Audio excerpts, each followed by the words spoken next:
Kraven the Hunter. Was this an excellent expedition or did it lose track of its prey? Let's talk about it.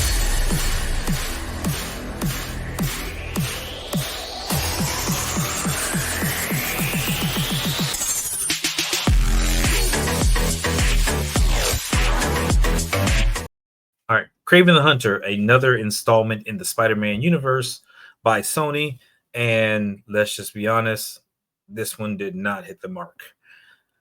I don't know what they were trying to put together specifically. I'm assuming it was something to do with the Sinister Six at some point, or some kind of, Superior Six, something to that effect, to kind of bring all the villains together to have them go after Spider-Man or something to that effect. But the problem I have with this movie is they're trying to make Kraven too relatable, too much, putting him in the kind of the hero of his story arc. He's still a bad person, but he's more of a hero, I guess, to in his eyes, I guess, for what he's doing. So, but like I said, let's get into it. Again, spoilers. Spoilers for the movie. Again, just seen everything, so everything is coming fresh off the press from what I think was not a very solid outing. All right, so Kraven basically starts off. He is on a prison bus, and his entire objective is to basically infiltrate the prison, find someone in particular, and take them out. The whole point of taking them out is because they are a very bad person who does things that, Kraven does not care for. That is the whole process. That's it. Like, if you make Kraven's list, you get taken out. So there's a guy named Simeon Chorney, and basically he's selling guns to, take out, all types of people, men, women, children, whatever the case would be. So he easily gets dispatched with looks like a jaguar tooth from a rug that he had in his office because, again, he's living lavishly as a prisoner because he's still got money and all his operations are running. So basically, a couple guards are taken out. He takes out the main guy and he escapes the prison very easily. He had already told his bunkmate he's going to be out of there in less than 3 days, no problem. And he escapes into a snowstorm. He ends up encountering a wolf who kind of just backs off, and he continues on to escape on a plane. He has a pilot who is waiting for him who gets him out of there. As the guards continue to kind of search and stuff, eventually they found a body that resembled him that was frozen in the snow. As we cut back to him, we see him wiping off the tattoo on his neck, but that tattoo is clearly present on the body. So he faked his death to, cover his escape.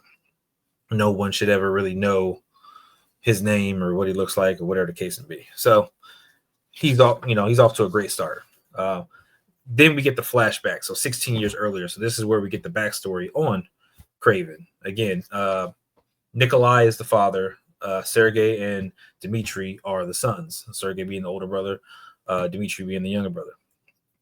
Now they end up getting picked up from school and find out that their mother has passed due to, taking herself out. That was a whole problem, but they end up going on a hunt. And, this is how, Nikolai decides to, toughen up the boys and stuff like that because their mother was weak, because no one who is weak should have a, funeral or anything of that nature. They don't deserve it. We end up cutting to a girl named Calypso who is with her grandmother, who is some kind of mystic seer, who has tarot cards. We've seen this in Agatha.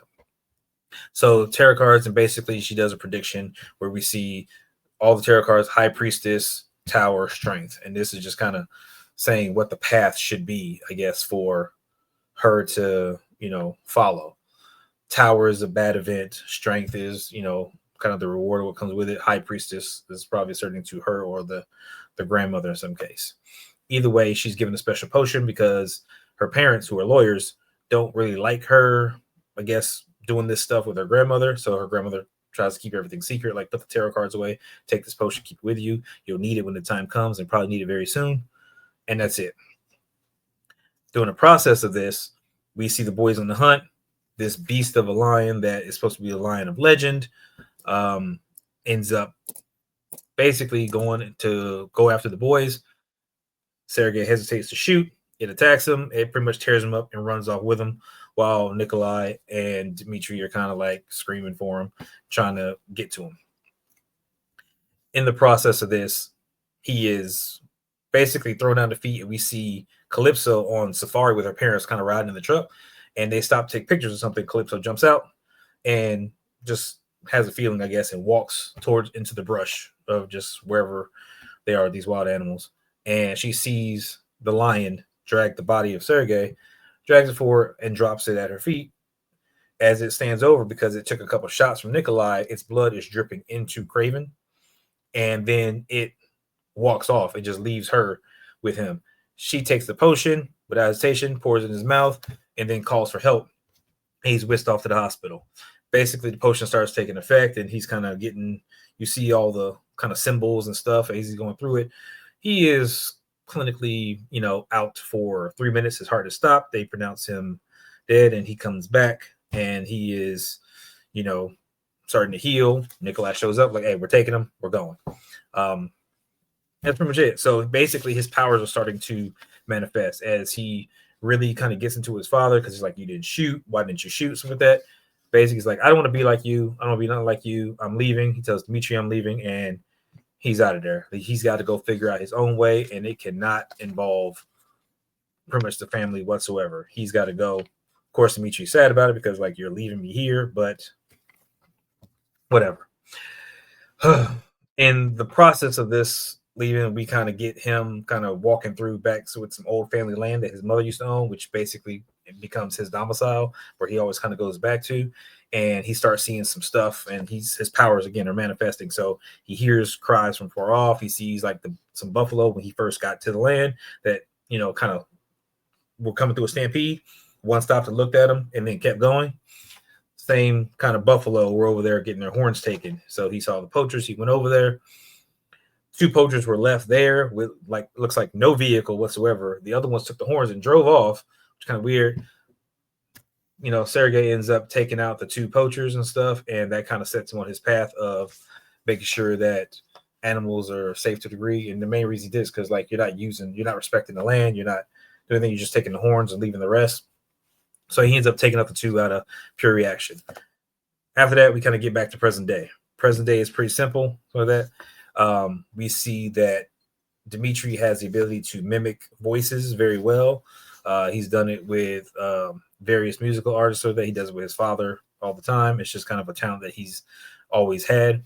But we see him kind of doing that, and we go back to Sergei, where he's kind of dealing with more poachers. He ends up basically tracking them back to their office and dealing with the rest of them, or the higher ups. And he has a book that has names on the list. Once your name is on this list, you're getting taken out. There is no way to get off the list until you are taken out. That is Kraven's whole spiel, about how he wants to take care of everybody. If you're in that book, you're on the list, you're getting taken out. Eventually, he finds Calypso. Just randomly walks up to Calypso while she's an adult, and she's at a funeral for, I guess, one of her friends. Calypso is also a lawyer, just like her parents. So he randomly finds her. Doesn't say how. No other tracking, like sent on the card, nothing. Just he shows up, he finds her, hands her back the card. So like that, he talks to her. Hey, maybe we should have a partnership, because I already took care of the people, which was the guy in prison who took out your friend. I already took care of them. Maybe we have a partnership, because there's people that he can't find that she can find, even though he already said earlier in the movie that he can find anybody. So kind of contradictory right there. Throughout the process of this, it is discovered that one of the big bads that's kind of running the other, I guess, gangs, like that, is somebody with a license plate that says One Rhino, very specifically. So we see Rhino kind of make his debut, and because the other guy was taken out, his businesses need to be taken over. So basically, Rhino is vying for taking control of the businesses, and he shows off his abilities. Now let's talk about this for a second. Rhino's abilities. We know this rock hard skin. He's got a horn suit, all that kind of stuff. Like, he is literally a Rhino. We see a mechanized version in Spider-Man.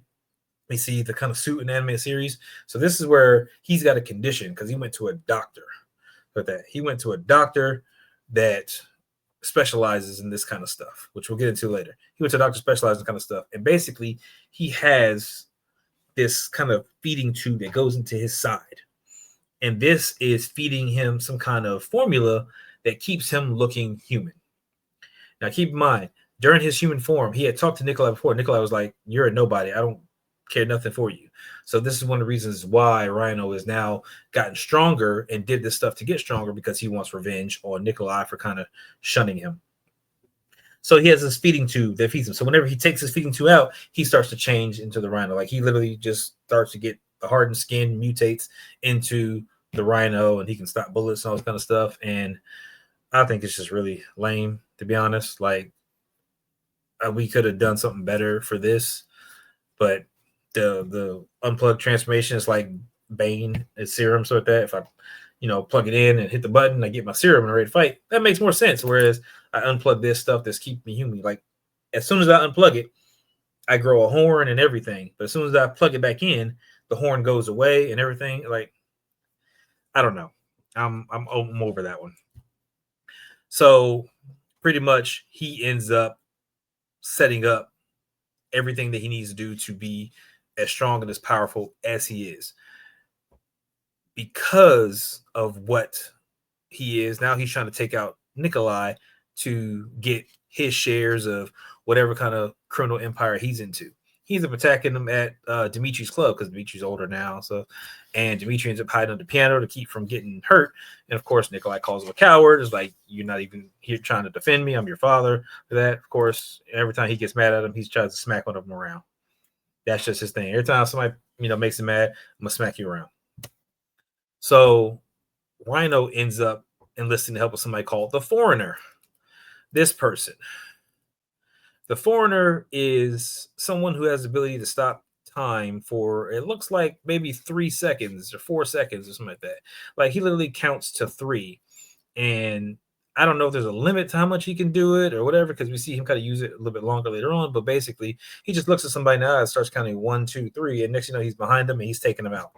So we see an example of his powers while he's looking for stuff, because he is trying to hunt down Kraven. Reason being is the hunter, took out someone called the Hitman. The Hitman was the mentor to the Foreigner. So he wants revenge this type of way. It's like, okay, cool. So that's his whole, spiel. He wants to get revenge, and that's the reason why he's obsessed with the hunter and trying to find out who the hunter is. So Kraven ends up, or Sergey, so that ends up finding his brother, showing up for his brother's birthday, comes to hang out for a bit. They party for the night, ends up seeing his father, kind of like, I don't want to talk to you, but they're going about their business. He can't really sleep in buildings. He's so grounded to the outside world that when he's inside on a couch or bed like that, he can't sleep. Whatever, he needs to be like in the grass, bare feet. Like that's what's natural for him. But he ends up taking a walk, sleeping in the park. And because of that, the next morning as he's coming back, his brother's getting kidnapped because those guys were actually there for him, but he wasn't there. So they end up taking the brother. So whole street chase ensues. Sergey does everything he can to get his brother, with showing some awesome feats of strength, the running, the chasing, sort of that, which I like this part scene because, again, it was fun. It was showing him use kind of the animalistic behaviors to traverse the city, which that's one of the few parts of the movie I did enjoy. But it just seemed like several things where his strength is strong enough to shoulder charge a van and kind of knock it out of his path, like make it spin around, but it's taking him longer to break the bulletproof glass, I guess, whatever. Like he punches it twice and it cracks. I'm like, if you punch it twice and it cracks like that, I think, you hit it like 2 more times, you probably break it, but it never gets broken. So, whatever. I mean, just the power scaling sometimes I think is going to be a bit wonky. They're going to make them weak when they need to have them weak, and they're going to have them strong when they need to be strong.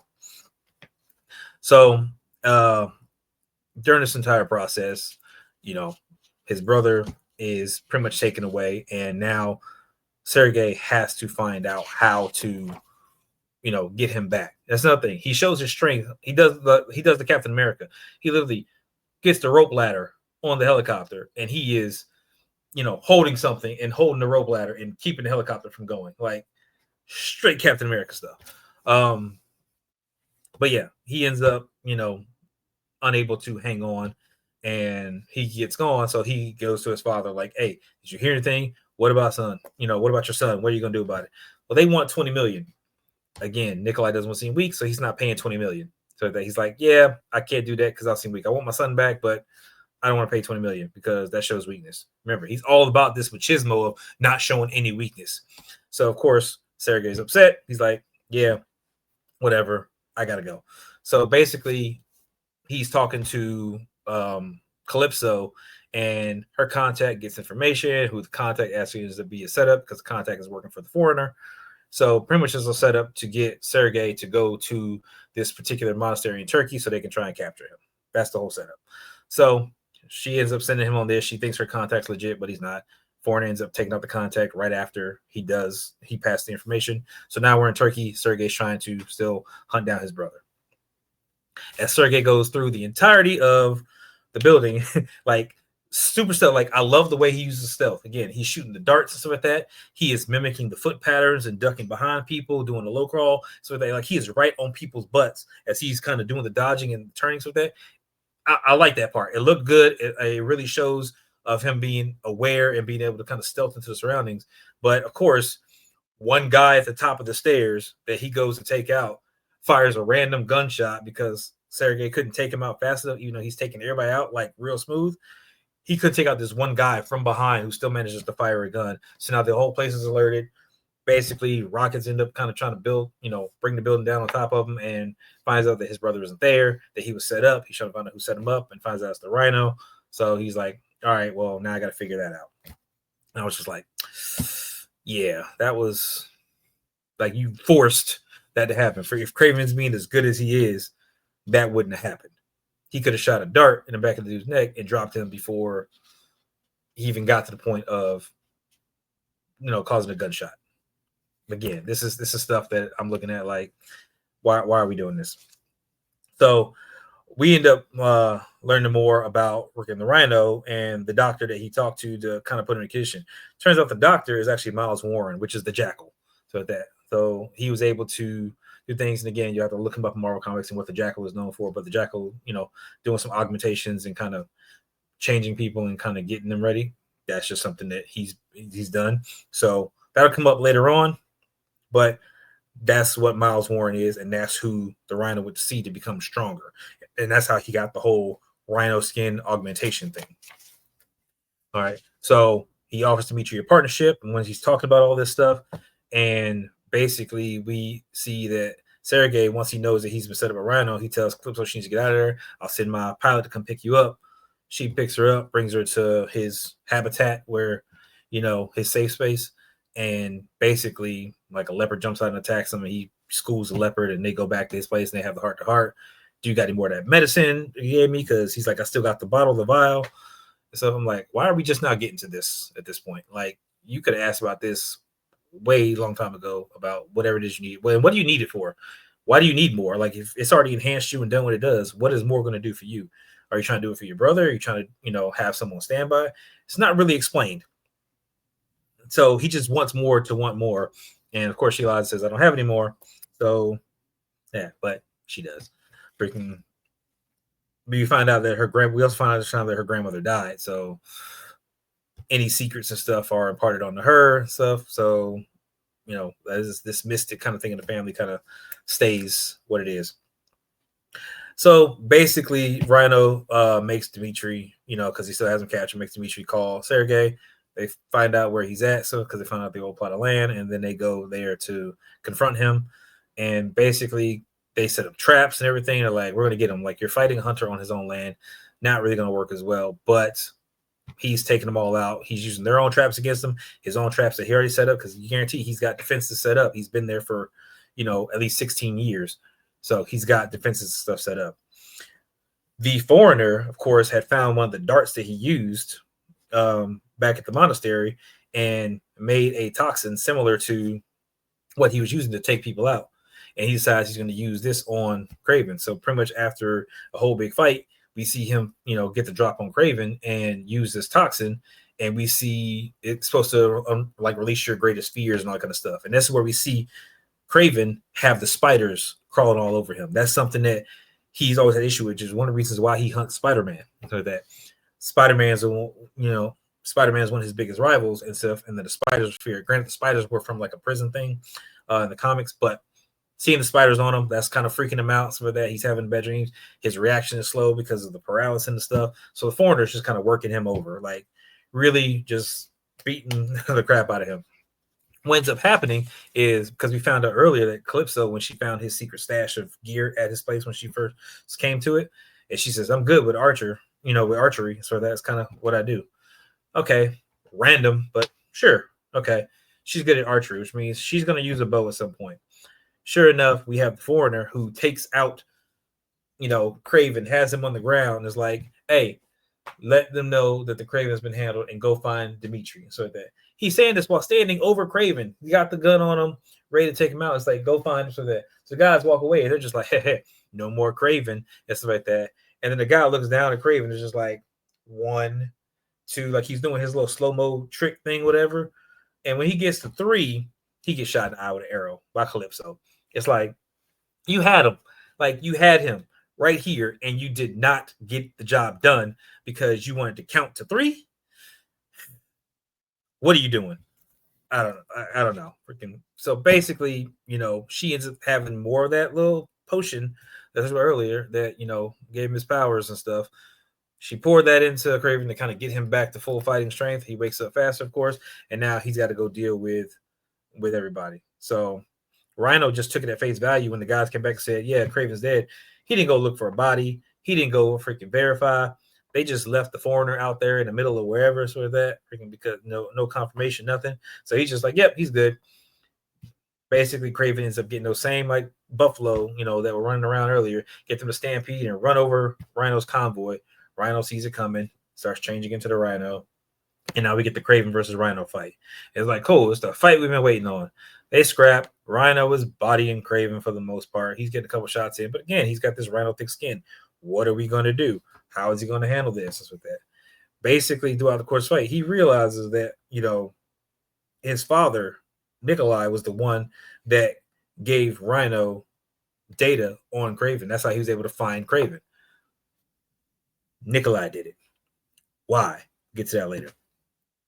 Basically, it's a bunch of fighting, and basically he uses the port on his side. He stabs like a spear into the port on his side to take out Rhino, and that's essentially what takes out Rhino. Like I said, he kind of gets trampled on by a couple of these like buffalo, but if like you got this rock hard Rhino skin and you're tanking hits from trucks and tanks and everything that Kraven's throwing at you, who has enhanced strength, but the buffalo runs you over and that's it. You're done. And I think he got kicked by like one maybe two. So that, but you're just big strong Rhino. I don't know. So either way, he's done. He ends up, passing out. There, and he's done.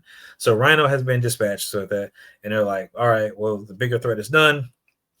Let's go talk about other stuff.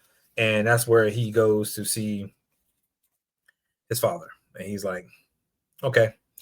So found out it was you. And he was like, yes, it was me. I knew you wouldn't come back to me, and I knew you wouldn't do, but I needed Rhino to be taken out because, again, he was interrupting what I had going with my criminal empire. So pretty much I sent Rhino after you because you would go after him, and I knew you would not let anything happen to Dimitri, and you would protect him. So I wasn't worried about Dimitri. So it was all a well-laid plan for you to take out my competition to allow us and our family to be secure and not have to worry about anything.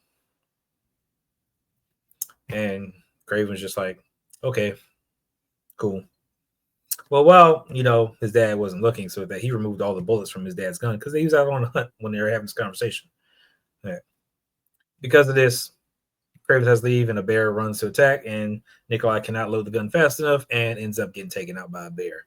Yay! He's done. We ain't got to worry about him. A year later, we end up having Kraven go see his brother for his birthday. It's been a year since everything's happened, so with that, find out that his brother has taken over the criminal empire. He's gotten strong because guess what? He went to go see the same doctor in New York that he was told about by the Rhino. So with that, and because all the mimicry he's been doing and everything he's been doing, he has now become the chameleon with that. So he's able to shapeshift into anybody, and we saw a glimpse of the whole plain white face and stuff with the big eyes. So with that, he's able to shapeshift in any way. And he proved that by shapeshifting into Kraven and let him know, like, I can do anything, I can be anybody, I'm strong now, so you don't have to worry about me. Of course, Kraven's like, I can't let that happen, let you do what you're about to do. He's like, I'm doing it anyway. So now we got Kraven versus Chameleon, which is a standoff of brother versus brother. And a present was left by Nikolai for Kraven back at the house. And this is where we get the classic Kraven pose, where you go back and find the lion vest, and he sits down in the chair, and we get the Kraven pose that is, him set up in the chair and just kind of looking like he's about to go do some stuff. Fantastic movie, right? Everything's great. No, this movie was booty. Like, I'm sorry. Like, this movie could not be good in any sense of the word. Again, like, I want the bad guys to be bad guys. Kraven, the way Kraven was done in Marvel Spider-Man 2, absolutely fantastic. That showed the hunter, the killer in action. Like, he was doing the things that he needed to do. This, again, they made him out to be more on kind of like the hero level. And granted, it was within his thing. Like, I didn't care for it. Like, it wasn't fun. It didn't feel like her. Like, Aaron, the actor did a fantastic job. All right, as far as him. So that just physically embodying the character, freaking his physique, everything was good. Like, I like that. A young Kraven kind of getting started with that. But I think there needs to be more to it. It's always funny when you have a Spider-Man related character and Spider-Man is not necessarily mentioned at all or shown. Like, because again, like, if your whole thing is about taking out the bad people and that's what you want to do, how do you get to the point of where you're trying to take out Spider-Man, who is a good person taking care of the neighborhood? It doesn't make sense. Like, so how are you setting up Kraven to do anything? Like, Kraven's got to have some more bloodlust. Again, it's the thrill of the hunt, and there's no greater hunt than than man. So that, again, something that's more, that thinks more, got more ingenuity, more intelligence. With the fight or flight goes a whole lot deeper with how you can lay into somebody's fears and all that kind of stuff. Like, I just don't feel like they did the character justice. And again, it's bad writing. Sony, again, is just trying to put out movies to keep the Sony property, but it seems like they're done with the Spider-Man verse movies and stuff like that. As far as I know, we still got Across the Spiderverse, like Across Beyond, all that stuff, the entire setup. Those 3 movies, we still got one more coming for those, and then Spider-Man 4, which I believe is still Marvel in conjunction with Sony doing that one, but I don't know how they plan to tackle it, or if they're using any of this stuff here that they just write it off, because Morbius sucked, Madam Web sucked, freaking Kraven sucked. Like, I don't know what Sony is doing. Like, granted, they've got so much more to work with within the Spider-Man universe to really do some fun stuff. Again, I was hoping to see Sinister Six at some point. Like, Sinister Six would be amazing, but again, have the bad guys be bad guys. You putting the bad guys in these hero roles and these redemption arcs and all that kind of stuff gets old really fast, and I am not here for it. Disney's doing it now with villains for that, but then they let the villains be villains, and then they show some stuff like Maleficent. They showed that stuff later, years down the line. They let the villains be villains, and now we're getting, what's the true story behind Mufasa and all that kind of stuff. Okay, cool. You're kind of destroying some of the lore, kind of doing this, but I get it. Like, I can deal with that more than what this is. Like, we got to set up a whole lot better than this.